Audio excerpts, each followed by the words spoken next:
Well, ladies and gentlemen, in today's rapidly evolving global landscape, India's vast natural resources hold immense potential to drive sustainable growth as well as innovation.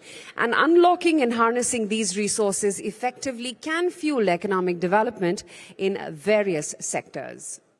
To explore how India can tap into this potential, we're honored to have with us Minister of State for Science and Technology, Earth Sciences, PMO, Atomic Energy and Space, Mr. Jitendra Singh. We invite you on stage, the Honorable Minister, as well as Madhav Das Gopalakrishnan for the session. Ladies and gentlemen, a huge round of applause, please.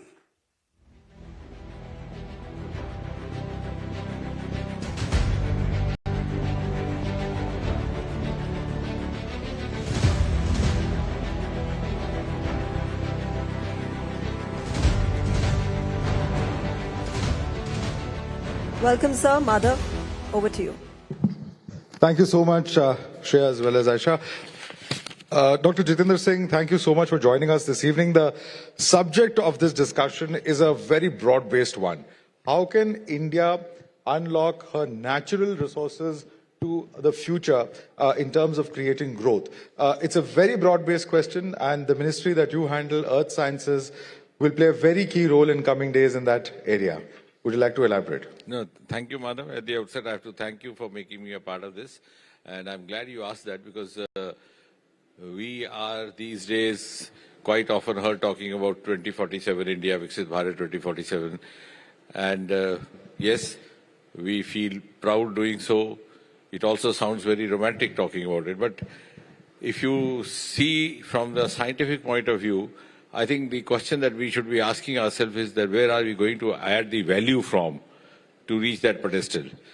It has been there's been a quantum leap in the last 10 years, of course, because when this government came in and Prime Minister Narendra Modi took over, we were among fragile 5. Now we are among top 5. Soon we will be 4 and then number 3 with 5 trillion economy and so on. And by 2047, we envisage reaching that pedestal. But if you try to scientifically analyze it, I think the most important, that is absolutely related to the question that you put across, that we will need to explore the unexplored resources or underexplored resources of India. And when we talk of that, I think the most underexplored resources which have been exclusive to India is our marine resources. We have a 7,500 long kilometer coastal area, possibly the longest, one of the longest in the world. We have at least 12 states situated along the coast, beginning from Odisha, Bengal, up to the western Ghats, Maharashtra, Gujarat. And that has remained unexplored. The huge wealth of metals, minerals, fisheries, biodiversities. The other day I was telling some of the visitors from Australia, I said, your country is known as Australia, your island known as Australia, your continent known as Australia, but your ocean not known as Australian Ocean, my ocean known as Indian Ocean, because my ancestors could foresee the huge wealth lying inside. But it was only after this government came in, and I must again give credit to Prime Minister Modi, that not once but twice consecutively in his Independence Day addresses in 2023 and 2022, he mentioned deep sea mission. And all of us know that Independence Day is a declaration of intent of the government in place. So normally such scientifically loaded themes are not picked up. But that shows the kind of prioritization and the conviction with which the Prime Minister is pushing forward this. The other resources are Himalayan resources, because we have at least 4 or 5 states lying in the lap of Himalayas, beginning from Jammu Kashmir, Himachal Pradesh, Uttarakhand, Arunachal. And I think, again, it is during this last 1 decade, we have tried to explore those areas of aroma wealth, the Purple Revolution, which was showcased during the Republic Day parade this year as a tableau, which began from a small town in Jammu and Kashmir, and now it's been replicated in Uttarakhand, Himachal. Again, that is related to science and technology, where the earlier one is, of course, the earth sciences, deep sea, where we have now come up with about 3,000 startups with dealing with lavender. So these lavender startups, and now agriculture is one of our exclusive domains. What happened, incidentally, was that the concept of startups came from the West, landed in Bengaluru, which was an IT city, and we thought it's only IT. And somehow the myth was also, somehow the myth got generated that you have to be a very big scientific brain to be a good startup, which is not so. Now this Aroma mission, which I am talking about, more than 3,000 startups, many of them are not even graduates. But they have the aptitude, they have the passion, the government is giving them all the technology support, all the knowledge support, financial support, market linkage. So that is the other. The third is, of course, space. Now we had all the acumen, all the potential, we had commitment, we had a lot of passion. Just remember those pictures in the archives, Sarabhai carrying some of his material on the carriage of a bicycle. So what we were lacking actually was the kind of enabling milieu which is Prime Minister Modi did a marvelous job by allowing us to open up space to private sector, which the media very fondly described as unlocking of media. Right. And that is also going to contribute. When we talk of 2047 But there's a economy, very ambitious roadmap there. We're talking about a manned mission. We're talking about another manned moon mission. Yes. Take us through the space station. Yes. Can you take us through what really is the roadmap ahead? Because earlier in the day, we had the in-space chief, Mr. Goenka, here. Absolutely. How much of a role will the private sector play in realizing these goals? Absolutely. So I'm glad that you asked it, because it gives me an opportunity to make the audience recall that till about 3 or 4 years back, our Sriharikota was a forbidden premises. If you peeped inside, you were likely to be prosecuted. Now, for each launching, we have thousands and thousands of spectators and not less than 1,000, 2,000 media persons. And that has been possible because last, I think, 3 or 4 years back, Prime Minister allowed us to open it to public-private participation. Look, if we have to move beyond this, where we are, and we have to compete and we have to seek that goal of 2047, then we have to follow the global strategies. We have to live up to the global parameters and to meet the global benchmarks. And when we compare ourselves to, for example, NASA, and we say, usne itna rocket launch ho gaya, humne kya kiya, we don't realize, because we have that gupshup mode, we don't realize that NASA doesn't depend wholly on government, mostly on the non-government sources. And therefore, in the last 3-4 years, there has been a quantum jump in space projects, space initiatives, also space economy. We are today just about 8 to 9% of the world's space economy. But the way we are moving, I think we will increase 3 times in the next 10 years. We might go up to 23, 24%. And not only that, there was a time, we started off very late. Our ISRO was born in 1969, the year which is remembered as the year when the first human being landed on the surface of the moon. That was Neil Armstrong by the American Apollo 8 mission. And we were just born. But today we are reaching the southern pole of the moon before anybody else and offering inputs to the and the findings to NASA as well. Which means that now we are in the same pace and not lagging behind. Right. And that is also the reason that the other countries now look forward to us for cues from us. It's no longer the time that we are being led by others. We are there also capable of leading. And I think sitting among the media persons, one of the most beautiful examples is that television happened in America in 1950s. And that famous election of 1960, when this young, handsome John Kennedy turned the tables on the veteran Richard Nixon, was the result of a TV debate. True. And we in India didn't know what is TV, what is debate. We got to see our first Chitrahar in Delhi somewhere in 1970s. But it's no longer so. We are among 4 or 5 today in the world who have launched quantum mission. We are among the first who have, I think among the first who have launched bioeconomy policy just recently, about 2 months back, which is called BioE3, which means biotechnology for environment, biotechnology for employment, biotechnology for economy. Because worldwide, the opinion now is that the next industrial revolution is going to be bioeconomy driven, just as the last one was IT driven in 1990s.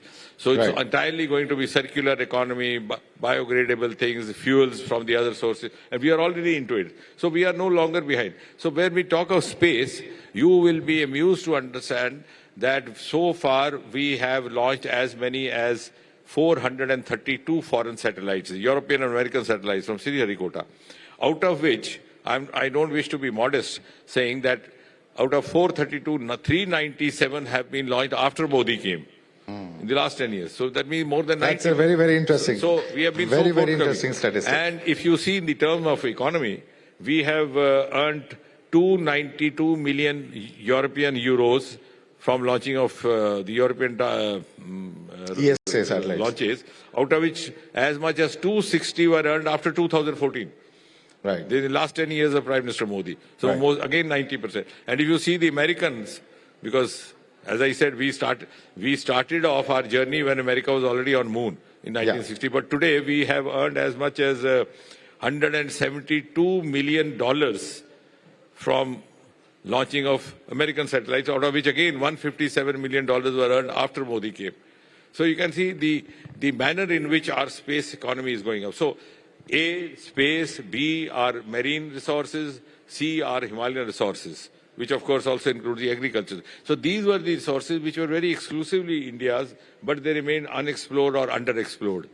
But sir, with the private sector coming in, the big question on people's minds is how soon is it before we have an Indian SpaceX or an Indian reusable rocket? Yes, I'm glad you asked that because that creates a lot of interest. See, we will have a space station which will be named Bharat Antariksh Station, and as per the schedule, we hope to have one by 2035, and an Indian on the surface of Moon by 2040, and a first Indian human mission, an Indian in space. Of course, we had one called Rakesh Sharma in the early 80s, but that was a Soviet mission. So first Indian mission, totally developed in India, first indigenous with first Indian carrying. We already have 3 or 4 officers of the Air Force who've been trained in this. They are in Bengaluru right now. So they would be the first, and we would try to launch that by the end of 25 or maybe in the beginning of 2026, because the trial flights are still going on. Because you see, we have a crew module there, we have the lab module, and what is very important is, just as it's important and very fascinating sending up a human being into space, it is equally critical getting him back safe. So he has to land into the waters, and you have to have the assistance of the naval guards, the coastal guards. So all that exercise is to be completed in series. Once we are satisfied about the safety of that, and we are satisfied that now, look, we can now accomplish as we have designed, then of course we'll send up. So that will be on. So if I give you the chronology, see, Gaganyaan, the human mission by 2026 beginning, if not 25 end, our Chandrayaan 4 in 27, our Venus mission in 28, our Bharat Antariksh Station in 2035, and Indian on the surface of Moon in 2040. But will we be a bit late, because Elon Musk is already talking about colonizing Mars and perhaps lunar colonies also? No, see, what makes difference as far as India is concerned, I think twofold. A, our missions are much more economical and much more cost effective. Like, for example, many people ask, what is the fun of spending so much? But they don't realize we spent only 600 crore on Chandrayaan, which is hardly an amount if you see the amount of the cost of the foreign missions. The simultaneous Soviet mission, which missed this destination, costed them more than 2,000 crore. And I was just talking to you, the other department which I look after, the administrative reforms, where we carried out this Swachhata Abhiyan, and we disposed of the electronic scrap and other scrap, and we earned 2,362 crore. 2,362 crore just by disposing of scrap. So I was 2,000 crores just by disposing scrap. Yeah. So I was telling my officers, I said, we have earned 4 times the Chandrayaan's cost by just selling off it. So we have to take it from that way.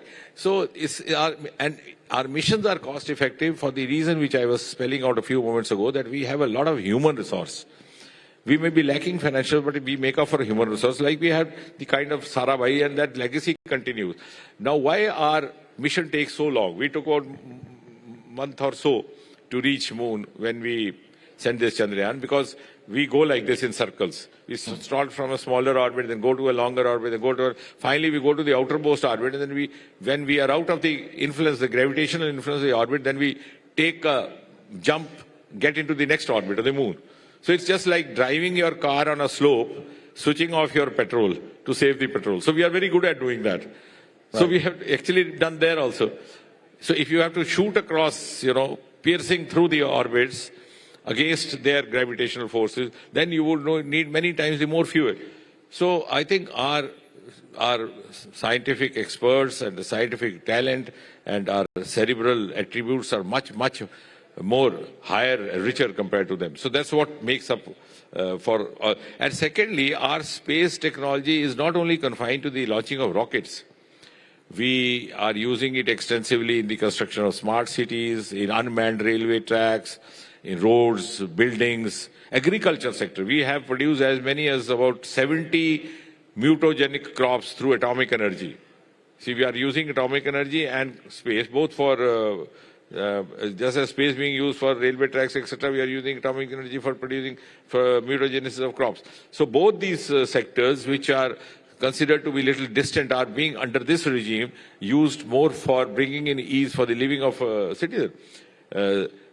When you talk of atomic energy, that also reminds me that we have come out with a series of isotopes which are now being used for the management of cancers. So in defense, we have come out with cost-effective bulletproof jackets, lightweight, just by treating it. So, and that is precisely when Homi Bhabha launched this. I mean, incidentally, that strikes me.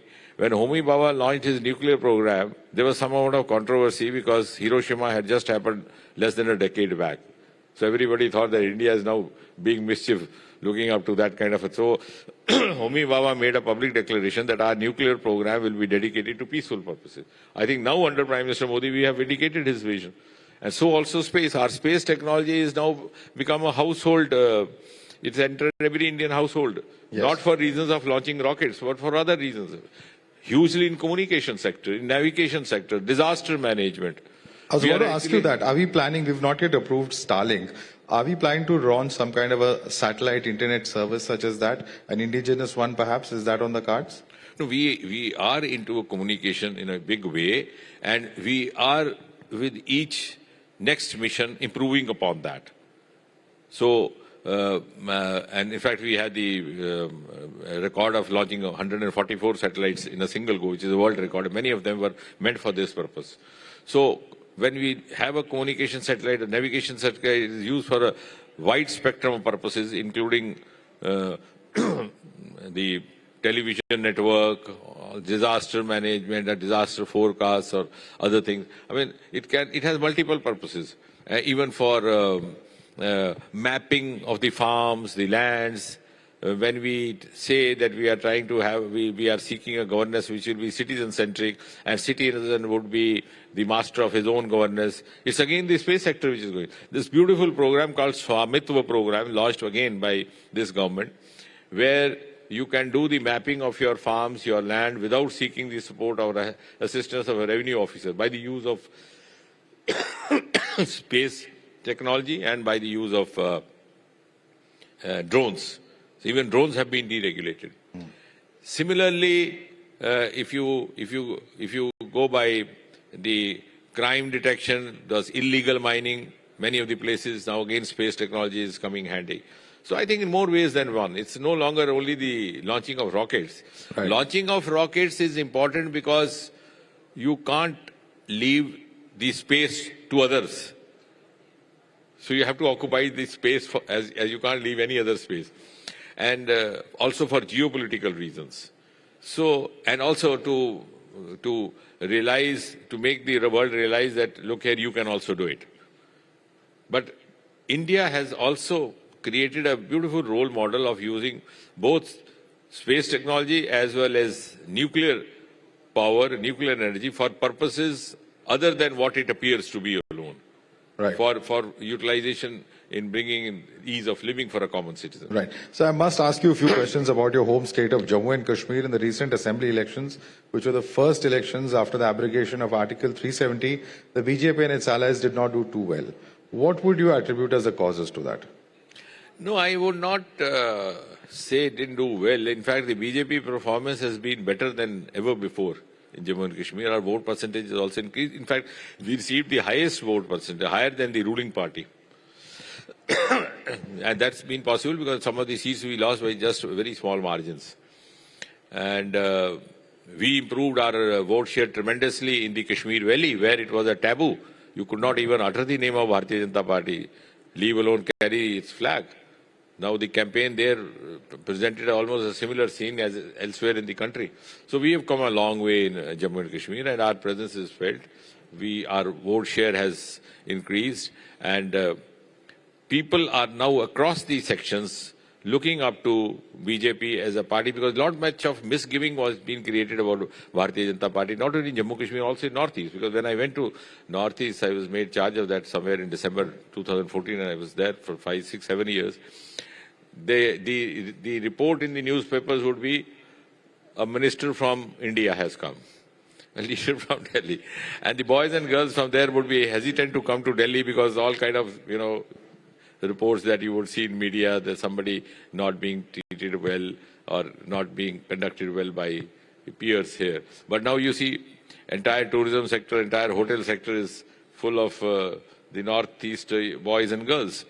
So there also, because they had created a lot of, I think much of that doing is from the aapka puja path band ho jayega, aapko dharm parivartan hoga, I know what not. But then the people of Northeast realize, and so also the people of Jammu and Kashmir now, they look at this is a government which believes in the basic mantra of justice to all, appeasement to none. So when appeasement to none does not mean that you are actually trying to interfere with their personal way of life. And that's how the entire Northeast now virtually is being ruled by BJP run states or the BJP allied governments. So I think that is that. And thankfully that has happened mostly after 2014, because Prime Minister Modi has a great connecting power. I mean, he's one name who connects east, west, north, south, northeast. We have seen in the early days when he became Prime Minister, we had invited him to Meghalaya, and that was being ruled by a different party, and the population composition was also not very supportive towards this part, BJP. And we sought one public rally, and many of my companions there said, would you be able to manage it? Where will you get the crowd from?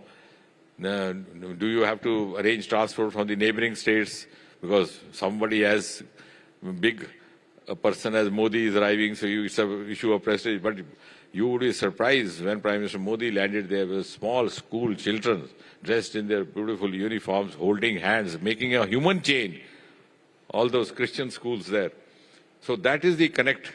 And I think that has really helped transform and also mainstreaming of all sections of society, different regions of the country. Right. So one demand in your state of Jammu and Kashmir that the ruling National Conference and of course Congress have is that they're pressing for the restoration of full statehood. Is there a possibility of a quick decision in this regard? What is the timeline that you are looking at? I think I don't need to answer that because it's been already stated by Prime Minister, none less than Prime Minister, more than once, that at the appropriate time the statehood would be restored. He spoke that in the public rallies also.